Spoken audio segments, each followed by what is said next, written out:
We are love. We are fellowship. We are community.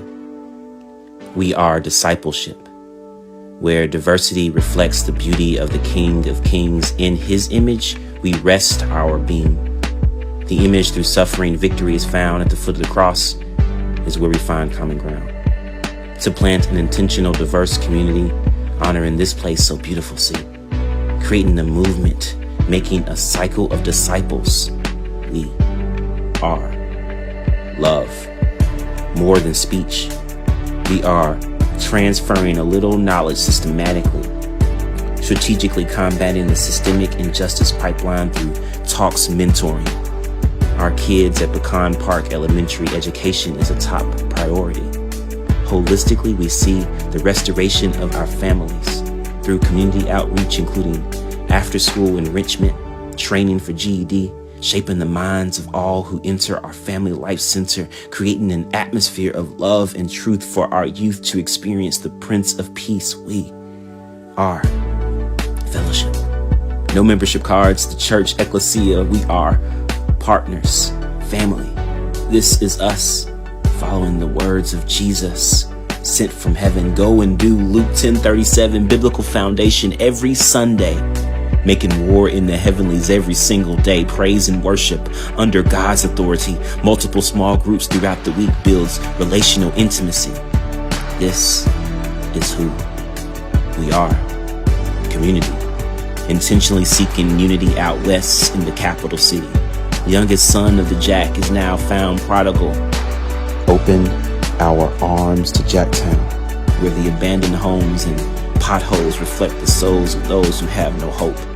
Declaration of those trapped in mental captivity. Freedom, the year of Jubilee.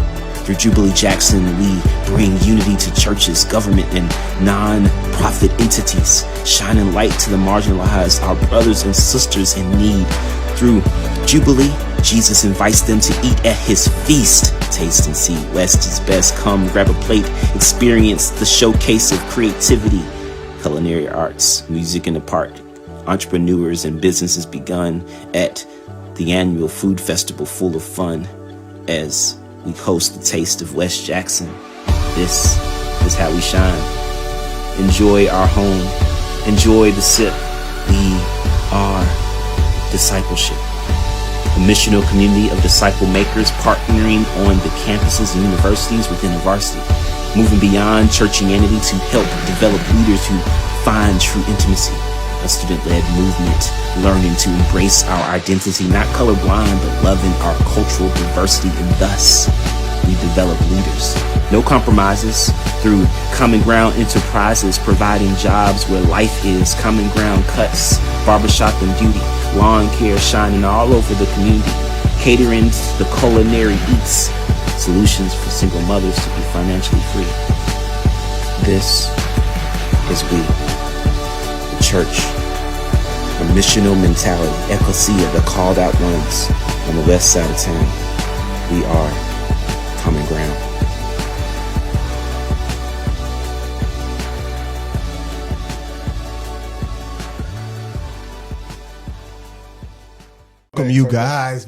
Welcome you guys to the Daily Thinker Podcast. If this your first time here, if you don't mind, you check us out some more, okay? Because this is a podcast that nobody on the face of this earth is doing. Nobody, not even one person. And it's about, I don't know how many trillion, billion people on this earth, and nobody's doing a podcast about faith, sports, theology, apologetics, and superheroes tonight, I guess. So, I mean, why not subscribe? Why not like? Okay, just do us a favor here at the Daily Thinker Studios, okay? Just do us a favor. But forget all that, man. Scratch all that. Today, whenever time you're watching, in the morning, yeah, you're watching this right now in the morning. Hopefully. But okay, I'm done playing. I have two great guests with me, man. Two great, okay? They're better than anybody else you can think of. I mean, besides Christ, I mean. Now, I'd have put a lot of pressure on them by just saying that. But anyway, by the way of introduction, I have Smiley Jason Abrams to the right of me. Whoa. Ryan Weary to the right of me. These two great men. Okay, I'm done talking. I'm through. Can y'all talk? If y'all want to talk. I I mean, you should talk to the first time here at the Daily Thinker Studio. Before we get into anything, are you happy? Are you excited? Are you delighted to be here at the Daily Thinker Studio? I am. This is awesome, man. I'm glad to be here. It's your boy Ryan Weary. I am a producer. I also help run sound at Common Ground, and I'm the voice of Common Ground News there. And so I'm excited to be here. I'm excited to talk about all things black nerdish. Yes. And I'm very, very excited to be able to tie that to my face. So I'm excited about today. That's great. That's really good. So yeah, I'm Jason. I go by Smiley, and I am a spoken word artist. I love superheroes. Of course, Spider-Man is one of them. Into the Spider-Verse. We actually saw that together. We did. Yeah. Bro. One of the best movies of all time. Period. I also collect Spawn action figures. You might see some of these hanging out. I've been collecting that since I was 12. But most people know me as a campus minister with InterVarsity, as also one of the pastors at Common Ground Church. So yeah, I'm glad to be here. And I've been on the podcast once. I forgot what we talked about, but I'm here Once. again. We talked about the marriage idol, okay? Oh, The yeah, marriage idol, he idols, forgot. idols, yeah. Now, this ain't his first time here, but he act like it's his first time. Act like it's his first time here I'm today. happy to be here. I'm happy to have y'all here. But let's get straight into it. Let's get into it, man. Superheroes. Why superheroes? Because superheroes, to me, they get a bad rep, in a sense. They say, you know what, superheroes not really heroes because they only focus on one part of the world instead of focus on the whole globe. Like Batman, he's a billionaire. But you know what? He works for the government. And you know, Spider-Man works for the government. Spider-Man, he puts on his suit. Peter Parker puts on his suit and takes pictures of Spider-Man. And he gives it to his owner. And his owner don't do nothing but scream at him. Hey, this what you gonna bring me? I know that's not right, is it? Is it right? Oh, goodness. To me, it's right. I don't really care. But what do y'all think about that? Because that's always been a huge question of mine when it comes to the superhero thing.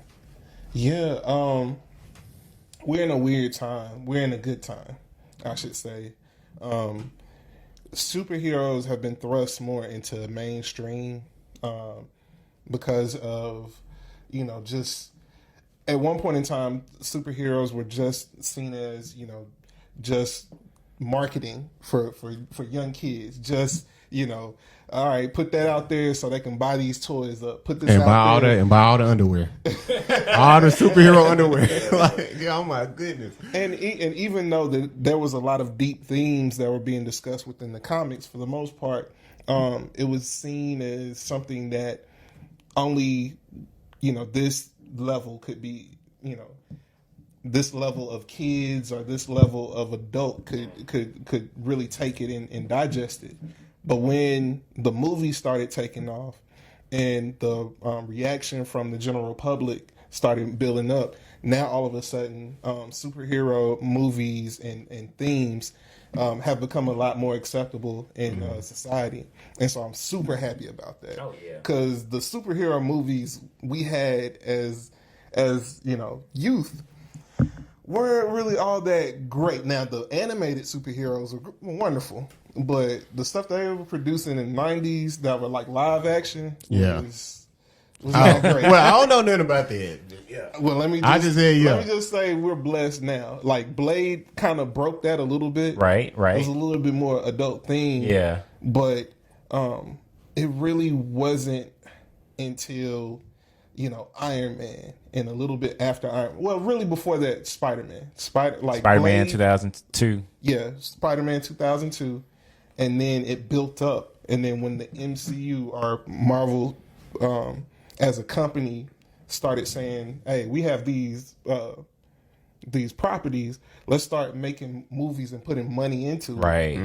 Did it start to be taken more seriously? Yeah. Yeah, I mean, you asked the question because I think and I love what you said, Ryan. It's like now is actually a good time that we're living in.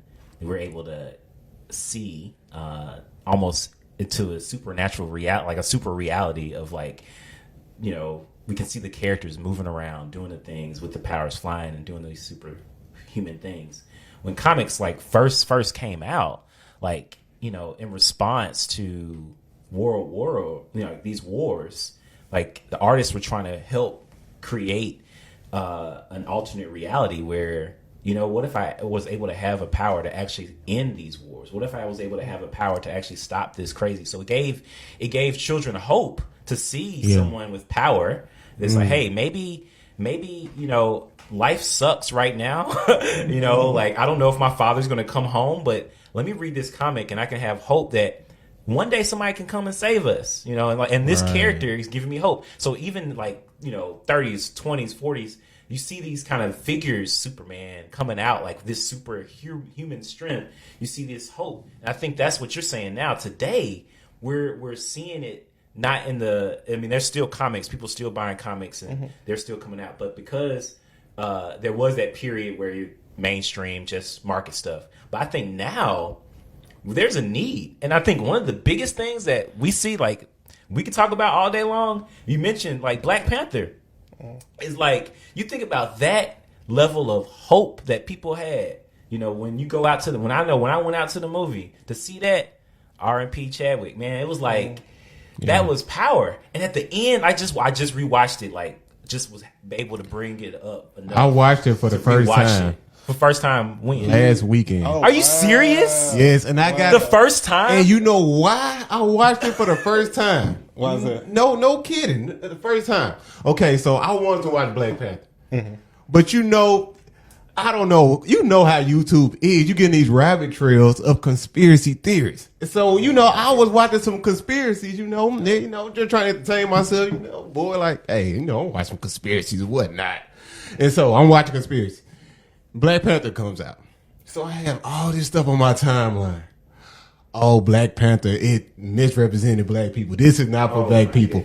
If you were Christian and you're black and you're watching Black Panther, I don't know what's wrong with you. This is idolatry. And so for me seeing it from that lens and me watching those videos and be like, okay, you know what? I'm not going to see Black Panther. So no, it just came back to me. Wow. Like, why did I do that? Wow. Why did I do that? Even though I watch Aquaman. Yeah. I watch Infinity Wars. Yeah. But when a movie is predominantly black, you missed out. I missed out. And people called out a movie that's predominantly black idolatry. Wow. But when Thor comes out, no idolatry.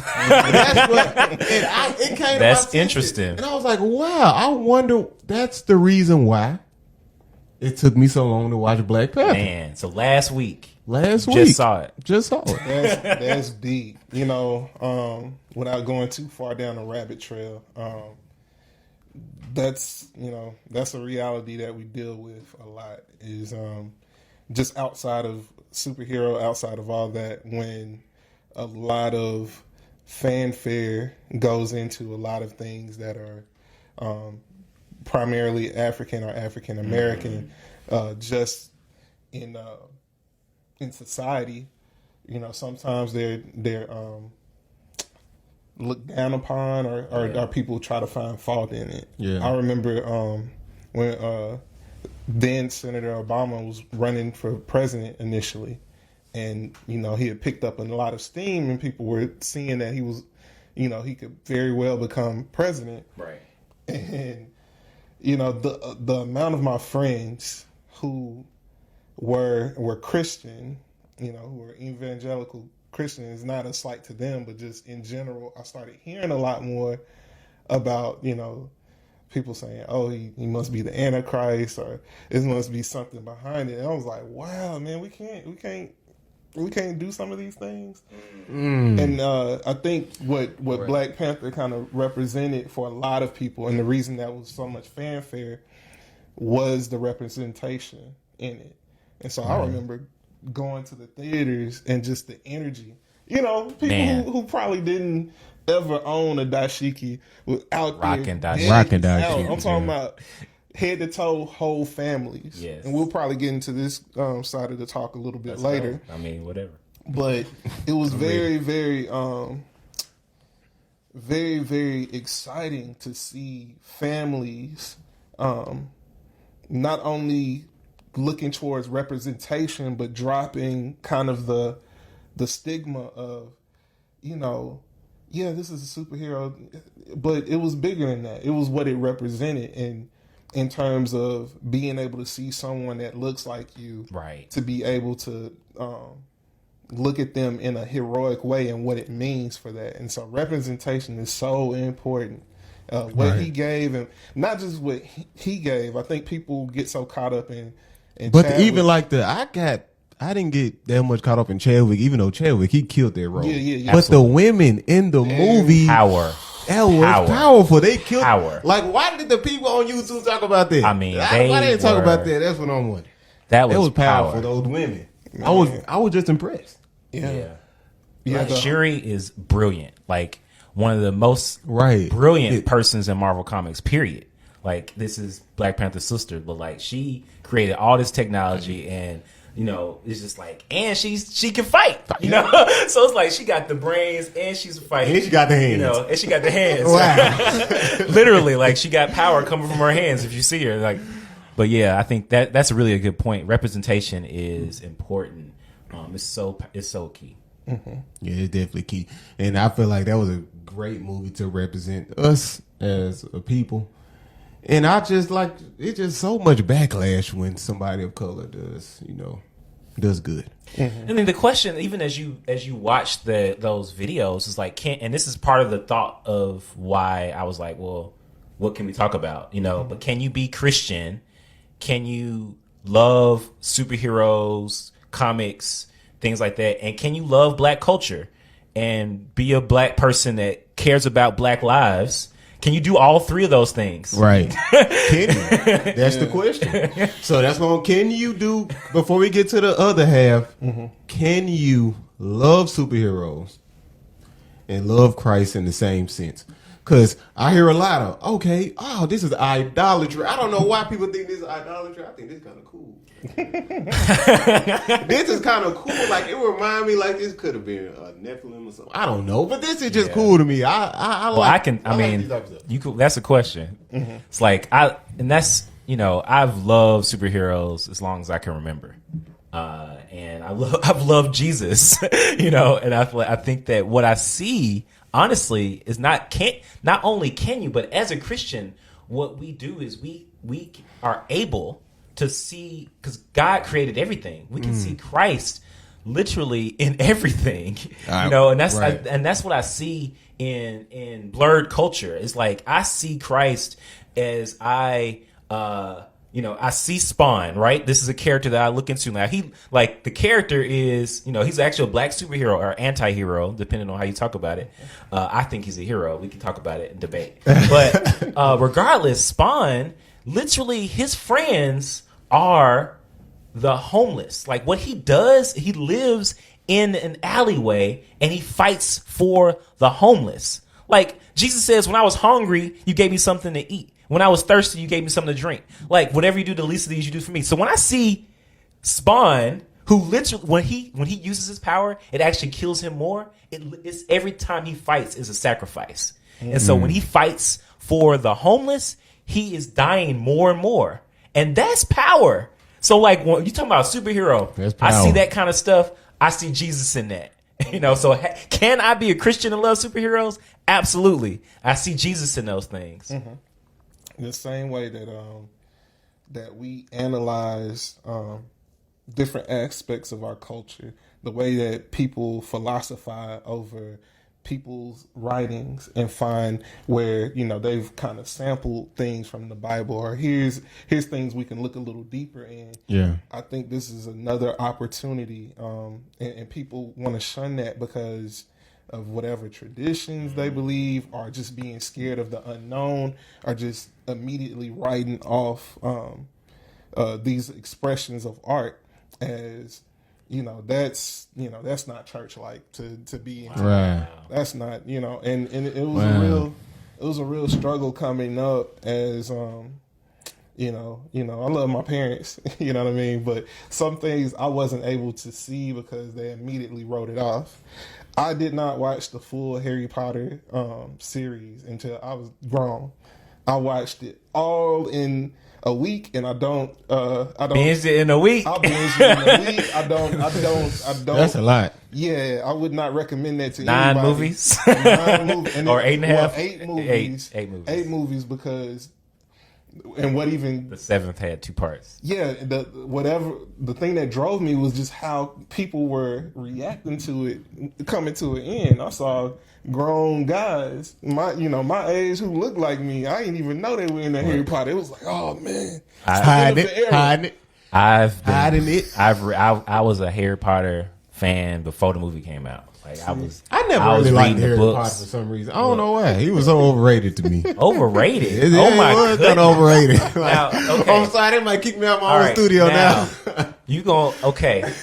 Take a deep breath. I like Harry Potter. I am in the Hufflepuff house. That's how you know you really a fan, if you know your house, and it's not Gryffindor. Because everybody, like, the thing is, Harry Potter is overrated in the sense that he's a decent person, but he ain't like, he's an okay character, and and I mean, spoiler alert, there's some self-sacrifice and stuff in that like image of Jesus that I see throughout that stuff. Like, it's a beautiful story. Yeah. But the character of Harry Potter, I think there's even a book actually that they wrote about just the biblical and Jesus principles that you see throughout.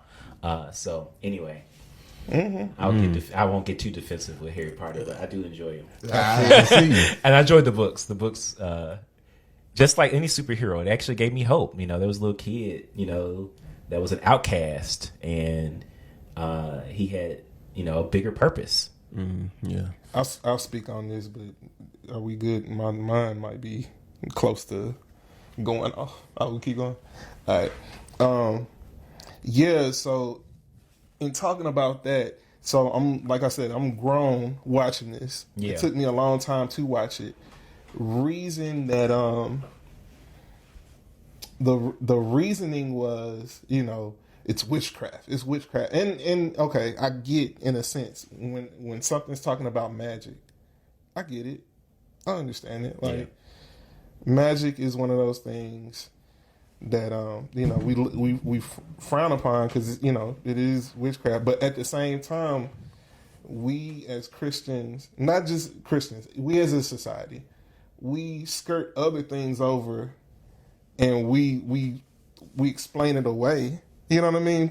Nobody was mad at me for liking Superman as a kid. Yeah. Nobody was mad at me, even though I never really believed, but nobody was mad at me because I believed a fat guy with a beard came down my chimney on Christmas. Nobody was Santa Claus. Okay. But somehow, some way, Harry what I Potter mean? was- We got around here, it's this. I remember people talking about furries where it's satanic. I'm like, yo, chill. Well, they look kind of weird. They look They definitely look weird. I'm like, chill out. Like, that's funny. like guards be up. And so, but even in that story, it's so much that's in it Yeah. that was so dope.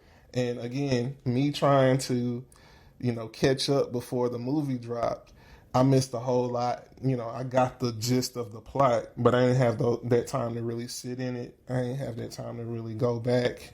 I was just overwhelmed by everything that was being thrown at me in the lore. And I missed out on all of that. The years of being able to talk to my friends about it. The 'Cause years you just watched it all in 1 week. I watched it all in 1 week. Then went to the movies and watched that the one. newest one. Yeah, because it was like the way I'm telling you, the way people were responding to this just threw me off. I was like, really, y'all into Harry Potter? Like, okay, I thought it was like just same way. I knew Lord of the Rings was a thing, like real big, but I just didn't know a lot of us were on it like that. Like, I remember people trying to put me on it in high school, and I was like, yo, what's the runtime? Oh, no, I'm good. Oh, it was a long movie. Too long for my list. For my 3 doing. unabridged versions of these. I've watched a couple of them, but I'm gonna probably go back and watch it, but I've never read the books all the way through. okay. I don't plan on reading the Lord of books. the Rings. Too big. Too tall for me. So I want to go into transition to this. Okay, we live in the society right now is at an all time. It's at all time high. It's on fire. Yeah, okay, literally it feels Oregon. like on fire. It is really on fire. We praying for those in Oregon. Yes. But this culture is on fire. Black culture in general and black people in general with the Black Lives Matter movement and, you know, the killings of Breonna Taylor, names after names after names. And not even just blacks, but you see whites getting killed by the police too. But I want to talk about this BLM movement and how it's kind of rejected. You know, it's kind of rejected by most of the church in general. If the church isn't black, well, you have some black churches, you know, that's rejecting the BLM movement just because, you know, they stand for something that they stand for different things, you know, they're just not biblical. But the heart of it is to look at black people as people, not as subhuman. For some reasons, the church can't understand that. Yeah. It's interesting. It's really deep because a lot of, and this is just how I see it, a lot of times we get our signals crossed with society. We get our signals crossed in what we do stand for, and then what we would like to stand for, but we look around to see if it's okay to stand for it. And I think I've seen people hesitant to back it because of some of the other thoughts behind it. But it's like on a level, anything can be perverted. You know what I mean? Anything can be twisted, and yet we churches will push this but buck against this. You know, and sometimes we get our signals crossed, and it's very perplexing in how it comes to that. I mean, it's very similar to even what we've been talking about superhero culture and the church's response to like what you just mentioned. Like, okay, well, Harry Potter, oh, I don't want you to read that because of the specific thing about this is a witch or this is a warlock or whatever. There's magic. Okay, well, that right there is the reason. So let's avoid it completely. Let's not touch it at all completely. And so I think that there might be, and this is the thing about, you know, our society is polarized. It's like our eyes can see billions of different variations of colors. However, the world, literally, America is divided between red and blue. Like there's only two colors to see. And it's like we can see billions, tens of billions of variations of colors, yet it's reduced to one or the other. And that's where it's like all or nothing. So it's like I have to agree 100% with one thing and 100% disagree with another thing. There's no way that I could actually have a mind and variation of 10 billion different thoughts. Can I do that? Absolutely. I'm a human. God created me to have those different thoughts. So I can look at the statement of Black Lives Matter and own it and say, yes, I believe Black Lives Matter. Do that mean when I say that I'm anti everything else? No, that is not what I think at all. And if I see one person do something that do it in the name of whatever, do it in the name of Black Lives Matter, and I disagree with that. Do I agree with their actions? Absolutely right. Not. That's what I always said, and that's always been my comeback. Okay, you say just because I got a Black Lives Matter wristband, you like see I got on right now. I got on. Shout out to this guy right here, but I got it on. But I got you. We got you. Well, he got you. I got you. I ain't gonna make no promises. I can't forget. But like I say the same thing, Smiley. I say, you know what? You want to go that route? I'm gonna go this route. Okay, so back in the early 40s, 50s, 60s, early 1900s, we had black people getting lynched in churches. That's a tough one, a tough pill to swallow. Black people getting lynched in parks. And it says Jesus saves behind the person being lynched. Yeah. We're not going to show the graphics of that. It's too horrific. But you see that, and they call themselves Christians. And so, does that mean all Christians act in that manner? Does that mean I agree with what they did because I'm a believer? Not. No, absolutely not. So when I say Black Lives Matter, I mean what I mean. Black Lives Matter. Because they do matter. And the reason why we're saying they don't matter because you have people getting killed on the streets and no repercussions. Like Breonna Taylor, like the people who shot Breonna Taylor have not been arrested yet. Yeah. Yet. I mean, you get arrested. I'm not advocating nobody go smoke no weed now. But if you get caught with a 10 ounces of weed, you're going to jail right there on the spot. Yeah. Right there on the spot. Like, you can be driving with your headlight out. No tag. They will take the car and take you to jail. But I can walk in somebody's house and light them Have up. a badge on. Right. Oh, he got a badge on. I don't show my badge. Just light in. Just walk You in. ain't got to show your badge as long as you have one. Right. And just show it. Just come in there and just light the place up and go free. Yeah. That's what we mean by BLM. Yeah, pretty much. It's the value that, you know, I think the desire to say the statement and the desire to, you know, affirm our identity is so important. You know, I think that, you know, it's important for me to know my value. And I think as we know our value, then we're able to be great citizens. We're able to live and provide, you know, provide more value to the world. And I think that when that value is challenged, then we're like, what do we do? There's no hope. And so I think that is where the outcry is coming from. And honestly, that's what I see when I look at representation. You know, when I look at Black heroes, when I look at other people that look like me, that love the things that I love. You know, like we were talking earlier about the frustration now of not being able to experience a local Comic-Con. You know, like I don't know if any of you guys watching or listening have been, but I have frequented for the last 6 years. I've been going to multiple cons, and so I go to the one in New Orleans. I've started volunteering at the one here in Jackson, and I know that you can talk a little bit about that too, like what that meant, bro, for the culture, but the meant for understanding our value when it comes to a Black person in America. It's big. It's big.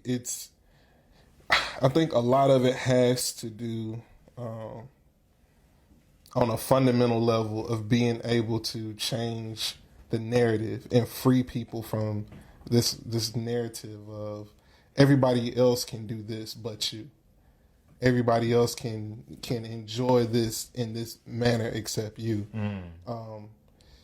You know, again, we talked about before. You know, it'll lead up to this, but we've talked about superheroes. Like, there have been Black superheroes featured in films before. There have been Black superheroes that were lifted up before. Yeah. Storm has been around for a long time. Black Panther in the comic iterations has been around a long time. So many other names, Luke Cage. I'm trying to think of Falcon. Yeah, you know, Rhodey.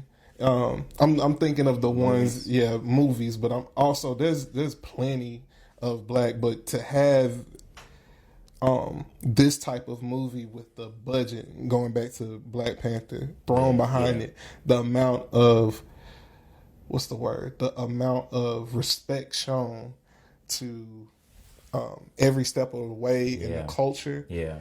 It's unprecedented. Usually when you have a movie, you have a whole bunch of stereotypes. Or if something is being pushed, there's a lot of stereotypes that are wrapped in order to make it more digestible for society. So relating it back to what you're saying about the cons, you know, if you're a nerd or if you're perceived to be a nerd, that's already a bad strike. But if you're a Black nerd, it's like, you know, Black nerds, you know, they existed for a long time. Absolutely. As long as at least, you know, the X-Men comics were being made. So even way back in the, you know, 50s, 60s, 70s, there were Black kids just like any other, like white kids or any other kids that were reading comics. But to have it enjoyed by not only just one or two, a handful of people, but whole families coming out. Like being able to go to the local cons. I haven't ventured outside of the state, so that could have been going on for a while. But here in Mississippi, it just warmed my heart to see whole families out there dressed up, you know, without a care in the world. Yeah. Not just the black characters, but just dressed up as whatever character they wanted to portray, and that sense of, okay, you can do that now.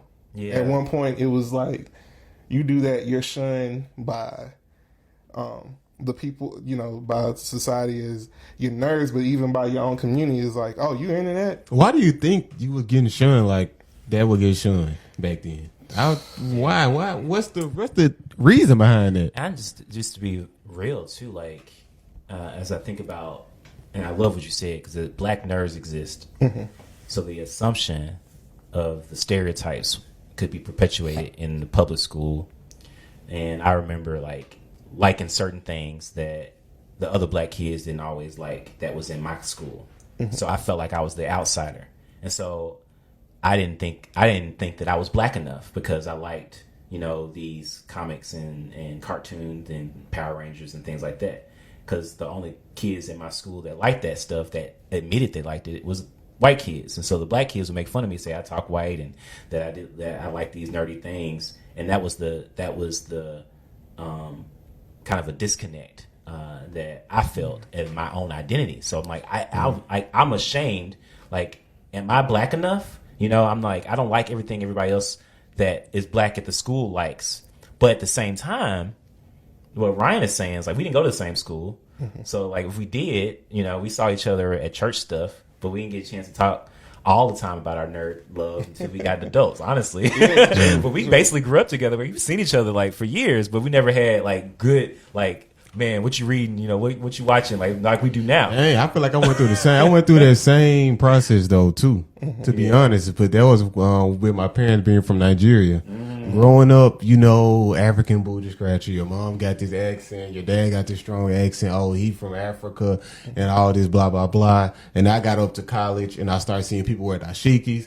I saw people go to the Black Panther movie in dashikis and I hated it. Wow. I hated it. I said, you know why I hated it? Because it wasn't, those people weren't talking, but I guess that was just in the general sense, I think that's how people look at Africans probably in the early 2000s when I was growing up, that, they not smart African booty scratchers and they got these weird accents. Wow. Wow. And so I see people wear dashikis and I feel like, man, all these people fake. Like they wearing dashikis. Wow. I never thought about that. I remember vividly people talking about my mother's accent. But now it's cool to be African. Like it's cool to be care about superheroes. Now if you don't care about superheroes, oh man, you don't like superheroes, man. That's interesting. So just from my perspective, but that's the same thing I got with like my parents being from Nigeria. And you know what's crazy? Again, it all goes back to there's a sense of roles and expectations that society puts, whether that society just be mainstream society or Christian society. There is a sense of expectations thrust on you. And when now what people are learning is we're not a monolith. We can be X, Y, and Z and still be black. We can be X, Y, and Z and still be Christian. We can have these interests, but fundamentally understand at the core of it, we are followers of Christ. Yes. We have the aptitude to know what is not, appropriate and what is appropriate. Right. We have the aptitude now to know that our idea of our heritage isn't boiled down to an infomercial you see at midnight on BET or on network television. Come on, Ryan. That people that have that Africa is not a country, it's a continent. Right. There's different Right. aspects. There is wealth in Africa that has been taken away from that the country, or taken away from that continent. Yeah. And then we are put in these positions. We are put this expectation on us. And it's only been recently, over the last 50 years, that has been taken off. And so you're seeing a whole lot more of that. And that's why, and you're right. That's something that we didn't think about as being, just African Americans and not having that extra tagline, you know what I mean? Not having that extra that perspective to know what you were going through, and even and I heard about it, and I heard about it, and even when I enjoy other media, I have to be mindful of, is this true to the culture, and so one of the things is funny to me. I love Luke Cage season 2. But a lot of people hate it, and I understand why. I hadn't watched it.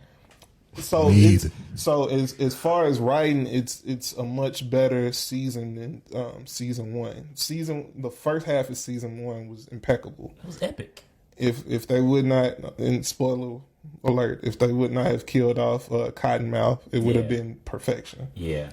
But season 2 brought in a new villain and a new outlook. And most of the dialect and most of the country being represented was Jamaican, but the accents, from what most of my Jamaican friends are saying, and even people who aren't Jamaican hear it and they're like, "Nah, this ain't it. This ain't." They weren't have authentic Jamaican accents. And they were like, "Nah, this is cheesy," and that's why I said Black Panther. As a movie was different because they took care with that. Even though Wakanda is fictional, on every aspect, from language they chose. I can't say it correctly, but is it Xhosa? I'm not sure what language they chose. He chose. I think they chose that to represent as much as that he could, because one of the thought processes was at every step. There was a little bit of company push to do something a certain way, but it's like, even with the accent, they wanted a British accent. Really? Like a British African accent. Yeah. And he said, look, if this is supposed to be, and I'm speaking of Chadwick, if this is supposed to be a country that's never been colonized at all, he shouldn't be speaking with an American accent. Right. He shouldn't be speaking with a British accent. That makes absolutely no sense. Doesn't make no sense. So that they had why to the fight British? for that. People love think British got the best accent. Mm-hmm. And even though there was a love story in there was a connection between Nakia and T'Challa. It never overrode. It never became soap opera-ish. That's true. Right. Every woman that was in there had depth. Nobody was just a faceless soldier. Nobody was That's just true. Everybody had a sense of power in that. Every role was complex. It could have easily been a cheese fest. Like, it could have easily just been one-sided. It could have been one-dimensional. Yeah. And so what more, multi-dimensional roles with that amount of push is what made that special. And it's one of those things. That's why I'm saying, like, the veil of what we're expected to be as Black people is starting to be, at least on that end, is starting to be revealed. Yeah, I think that what you're saying is, like, we're seeing, elements within pop culture that's helping us to see that. Mm-hmm. And I think that there's a couple of things you said that made me think of the word unapologetic. Like, I can literally be unapologetically Black, unapologetically Christian. Like, that's like, and I think that right there, walking in my identity, the more that I'm able to walk in my identity and know who I am and know whose I am. Come on, somebody. But I'm saying, like, the more that I'm able to do that and really know that, then I can walk in confidence and love the things that I love unapologetically. Yeah. Right. And that's the main factor. Not trying to lose your identity while you're in this thing. Because that's the hard part. Yeah. Because people want you to scrap that identity. It don't matter who you are unless you're white. You keep your identity. Mm-hmm. And I'm just talking about it here in America. I don't know how they do in other countries, but here in America, in the West, if you in any other type of, especially Christianity, if you in Christianity, if you follow Christ, you need to, like, scratch your identity. You need to scratch that hip hop out. It's not that good. Think about, and I know you've talked to different people about this, but the idea, we talk about representation. Representation matters, right? Mm-hmm. And even understanding who you've been created in the image of. So I think that, in America and, British colonialism, painted a picture of Jesus to look like this, European, blonde hair, blue eyes person, which is an image that they created. So you think about, and I think HBCU, Jackson State, we've had conversations with students that were like, well, why would you follow, if you black, why would you follow a white Jesus? Right. I was like, that's not the Jesus I follow at all. Not at all. That's not the Jesus that represents me. I'm created in the image of God. And so when I understand, that's when I say Black Lives Matter, I'm saying Imago Dei. I'm saying that I am in the image of God. My life matters because I'm in the image of the creator of the universe. In Genesis 1, when he said, let us create them in our image, he's talking about me. I'm in his image. All of us are. Right. And so with that right there, that affirms my identity, and I'm able to know who I am, like I said, whose I am, but it also allows me to be able to communicate and connect with other people. And honestly, that's one of the reasons why I love Into the Spider-Verse, Miles Morales. Like, his identity, I literally, I did a whole sermon about that, but Okay, if you want to, you can take it through there in about 5 minutes. If you oh want my to. goodness. Take it through there Well, about 5 minutes. I mean, Miles Morales, he is the young, black and Puerto Rican Spider-Man. When that comic first came out, I was one of the first people that I was like, love this. But I don't know, you remember Backlash. Like, Super Backlash. tell you what you remember about that. Oh, for real? Backlash? People did not like Miles. Wow, people love Miles now. Yeah, they love him now. They love him now. Them chat rooms and blog posts and forums, yeah. It was really bad. It was bad. Because, see, okay, anytime that they wanted to incorporate, not anytime, sometimes they would incorporate female characters or different color, like people of color characters, derived from a main superhero. So you got Spider-Man, you got Spider-Woman, you got Batman, you got Batwoman, Batgirl, and then if you had the few at the time, you have Black Panther, yeah, Black Lightning, yeah, you know what I mean. Had to put the black on it. And so Spider-Man is such a beloved character. It was almost like seen as an insult at the time. This is way before Thor would become who is it? Jane. I forgot her name, but I know you're talking about. This is way before they had that. When Miles dropped, a lot of people were just like, "How dare you?" Try to take our beloved Peter Parker, and it was like, wow, man, we can't. There's no room for this. There's no room for this. Yeah. Like you would, I think it was putting a microscope, and blowing up that idea that I've been talking about expectation. It's like we expect our Spider-Man to be this. There's no way a Spider-Man could be black. Black people, aren't into this. They shouldn't be into this. This should be, what I mean? And it got really bad. I don't remember all of what they were saying. Right. I just remember it was just like, it's like the supremacy jumped out. yes, and that's the image. But thinking about that backlash, and then and you mentioned that like the response to Into the Spider-Verse literally was a best picture. Best animated feature of the year. Should have won more awards. Right. I mean, made more money. But the music, amazing. It was awesome. Like beautifully animated. Like it was all, and we watched it in like 4D, 3D with the chairs was moving, and like it was like you were swinging with the spider and everything. Like it was legit. And so,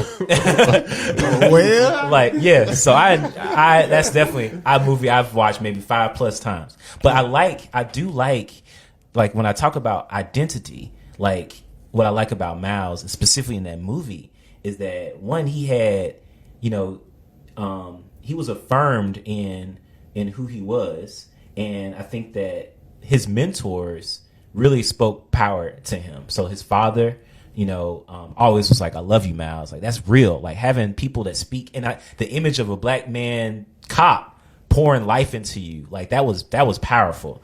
His uncle, who, spoiler alert, there's some stuff that happened with his uncle.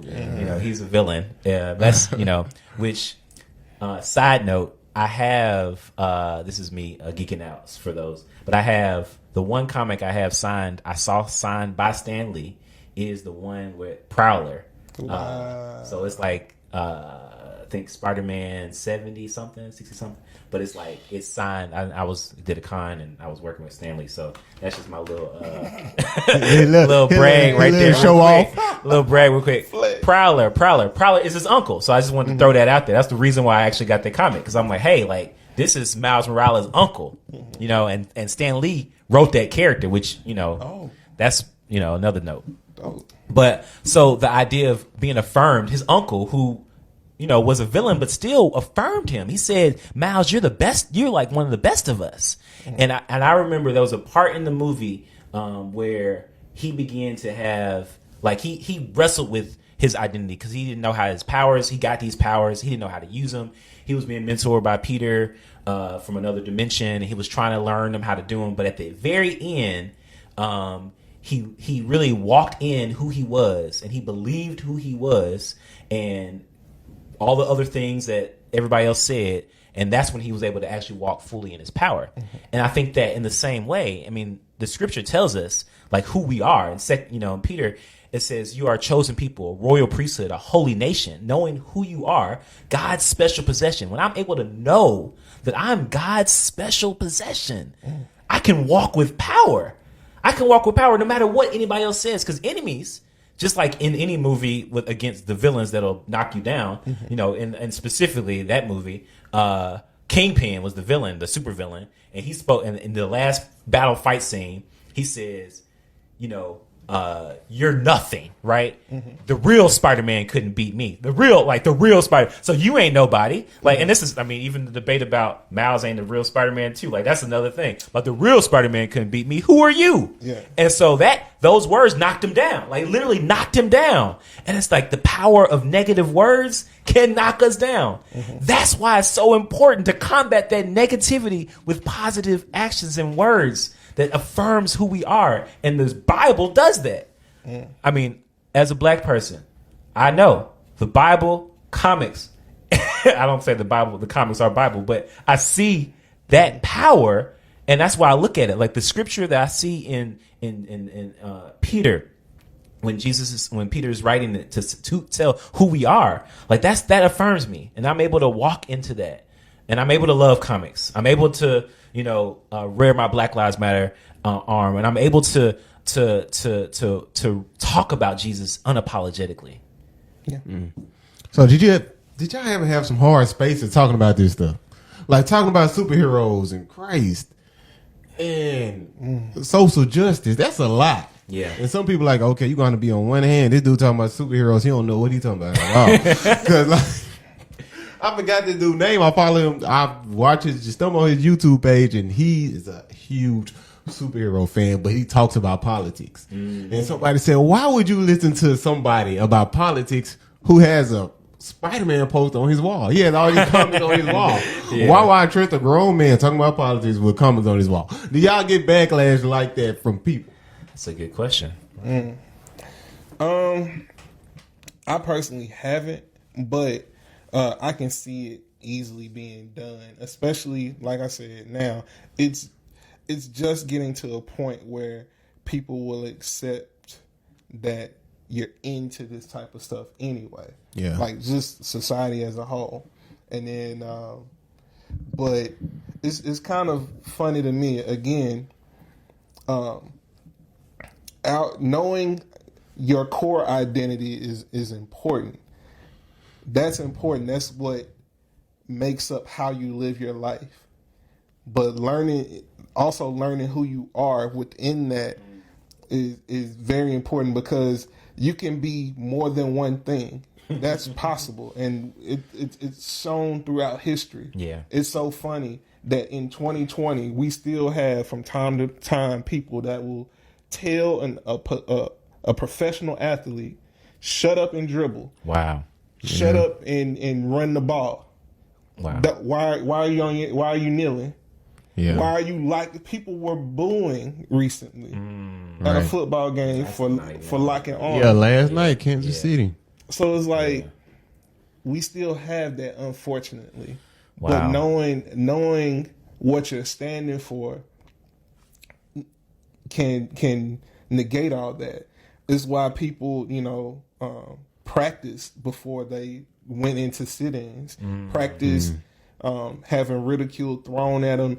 When you know who you are and you know what you're standing for, all that other stuff can roll off of that's you real. like water off a duck's back. That made me think Right. of Lecrae's new album, Restoration. I don't know if you guys heard it. I haven't heard it. I gotta check it. He talks about basically the response that he got with people basically like they telling him to shut up and rap about like don't be talking about social justice stuff, Right. like why you got to deal with all that, like, and so he responds to a lot of that in this album. And it's like you think about, and I think D1 did a song called what was it, Racist Christian? Oh, man. So it's like, remember that. and then people responded to him like, wait a minute. It's like, so as a Christian, musician, can you speak about injustice in the way that you see it? And that's the shut up and dribble. That's the, I know there's an author who, Dr. Brenda Salter McNeil, amazing dynamic speaker, just come out with a book, Becoming Brave. And that book is a response to when she was speaking, they were saying like, we're just, so she wrote a book and responded to the fact that somebody posted on her Facebook, like basically, stop talking about all this, social justice stuff and just talk about God. It's like you gotta have a something different. Like you can't talk about God and injustice. Like literally read the book of Isaiah. Yeah. It's in like, there. oh It's my in goodness. there. Like justice is a big part of the Bible. It's a big part of the whole story. We're supposed to love the world. We're supposed to hurt for those that are hurting. We're supposed to serve those who are downtrodden.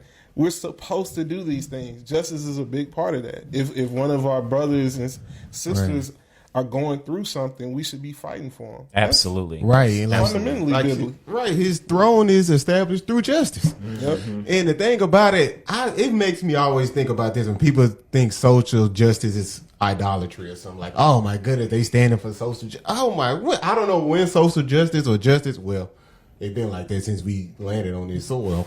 If you got dark skin tone, you fight for anything dealing with a J, justice.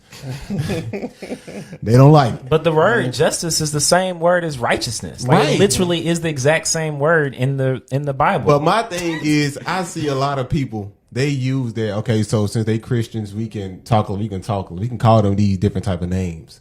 Like we can call them this bigot, or we can call them fake or not a Christian, blah, blah, and so many other names that I won't mention over the airwaves. I won't mention names over the airwaves. But I feel like they do that because they know that we believers, and they know, okay, you know what, we not gonna really throw these hands with you right now because I'm a believer. But if I was out on the street now, you wouldn't talk. They're crazy. So I think they try to abuse God's grace, abuse God's word, abuse God's justice in a way to say, you know what, I'm just gonna forgive. It's just about forgiveness. Just forgive and move on. Wow. And it's not really much, It's so long ago.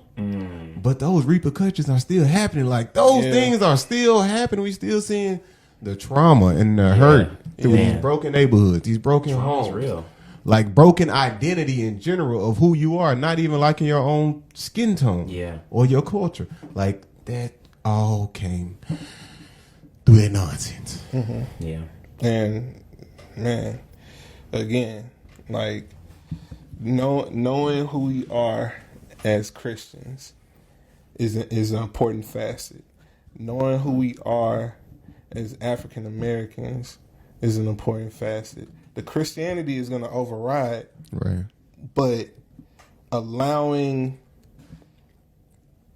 ourselves to have our culture and allowing ourselves to feel that is important. It's very important, and I feel like just I think it's been mentioned earlier. They see that as one way. It's almost like, I think it was alluded when we first had the introduction of, to be black is one thing, but you're a Christian, so forget all that Right. other stuff. You know what I mean? Like, wow, why can't we be black as Absolutely. well? Because that's a part of who God made us. Right. Right. You know, we understand we're all created in God's image. We're all equal, but why can't we have that culture as well? You know, being who we are and knowing who we are and it's created in God's image. That's what you're saying. Like, I love that, because regardless if you like superheroes or not, listening in, you might not. You know, that's Right. fine. Yeah. Be who you are. Like, Right. it's like love what you love. You know, and I really ask the Lord for eyes to see Him in everything. Everything in heaven and earth is yours, O Lord. This is your kingdom. Like, literally, God made everything in this world. You know, everything is His. And so knowing that, it's like, I want to be able to love His creation. I want to be able to love the things that He created. And I am one of that. People are His creation. Right. Like, let me love all people in His creation. Let me love the creativity that people are able to do. And that's what I love about artists. Like, you create music and, visually, graphics, and then film and things like that. Art is a way of expressing that you're connected to the creator. Like, I love poetry, spoken word. I love writing because it's a way of being connected to the creator. And so whatever that genre of creativity is, I think it's a reflection that we're made in His image. So yeah. Yeah, man. As we wrap up, because we're running out of time. Winding out of time. I can say that too, because you know why? This is my show. I can say what I want. I can say what I want. But any last words? Any final thoughts? Just that, I'm excited about this because I was able to freely talk about my Christianity, my love of comics and comic book lore, my love of my cultural identity. And you know what? They all make up who I am. Right. And that's fine if you don't, if someone doesn't like any aspect of that of me, that's fine. The most important for me is that I'm a Christian, but how I live my Christian life is through this prism of my experiences, my skin, and just because my skin is black doesn't mean that I can't like this thing. Right. Doesn't mean that I can't like this thing. And so this was exciting for me. This was great. Yeah, I agree. I am. We didn't get a lot of chance to talk about anime. Okay, but- can we talk about anime right quick? Because I personally like anime. And hey, this the thing about anime though, because this is very interesting to me, and I think y'all can answer this because y'all superhero gurus, and I'm not. Okay, so people say superheroes are not really superheroes, like DC, Marvel. They not really superheroes. Anime, they do something different. They tap into themselves. They try to find their inner selves. And they try to find out who they really are. They really help the people. Is that true? Is Oh that my true? goodness. Which is better, anime? Better. Which one is better? Oh my Anime? goodness. That's tough. I'm not gonna say better. That's tough. I was just going. You asked about my final thought, but I was going to talk about one of my favorite anime, and honestly, just how, as I was watching it recently, just how I saw Jesus, and so Trigun is about this character called Vash the Stampede who wears this red coat. I mean, I like these red things. I don't know. Spawn has this very similar coat. This right here. But no, Vash the Stampede, Spider-Man red. Lord have mercy. Listen to me, red. I'm wearing red. Oh my goodness. It's for the blood. Come on now. All right now. Hey. But no, Vash the Stampede is labeled as a villain. Mm-hmm. He's literally a humanoid. They call him a humanoid typhoon. He is the enemy. However, when you meet this character, they don't even realize it's him because he is amazingly compassionate, loving, kind, and really prevents people from dying. Like, that's his whole mission is to make sure people don't die and have a good life. Like, he's a really amazing character, Vash Stampede, Trigun. And so there's a tension throughout the whole thing. But when I saw that, I was like, you know who else they labeled as a villain? Jesus. I'm finna walk off. Yes, they did. and you know who else They they be did. labeling as villains?